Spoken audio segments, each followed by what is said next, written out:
તબક્કાવાળા ઘટના બની 5 અને 6 નવેમ્બરની વચ્ચે પત્ની અને 2 સંતાનની હત્યા થઈ।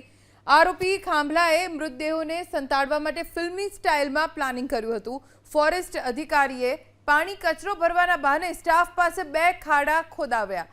બાદમાં એ જ ખાડામાં ત્રણેયના મૃતદેહને રાખ્યા। એક ખાડો 6.5 ફૂટ અને બીજો ખાડો 6 ફૂટનો ખોદ્યો હતો।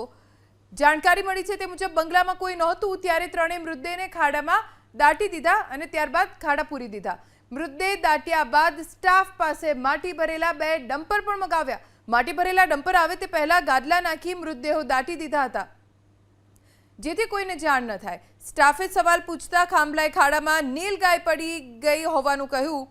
બાદમાં તેની ઉપર રેતી નાખી દીધી, માટી નાખી સમગ્ર જમીન સ્ટાફ પાસે જ સમથળ પણ કરાવડાવી હતી। તેણે 3 લોકો ગુમ હતા। તેમના બંગલા પાસે ખાડો ખોદાયો હોવાની પોલીસને માહિતી મળી। એ બાતમીના આધારે પોલીસે તપાસ કરી। જમીનમાંથી તીવ્ર દુર્ગંધ આવતી હોવાથી પોલીસે ત્યાં જ ખોદકામ કરાવ્યું તપાસ કરવા માટે।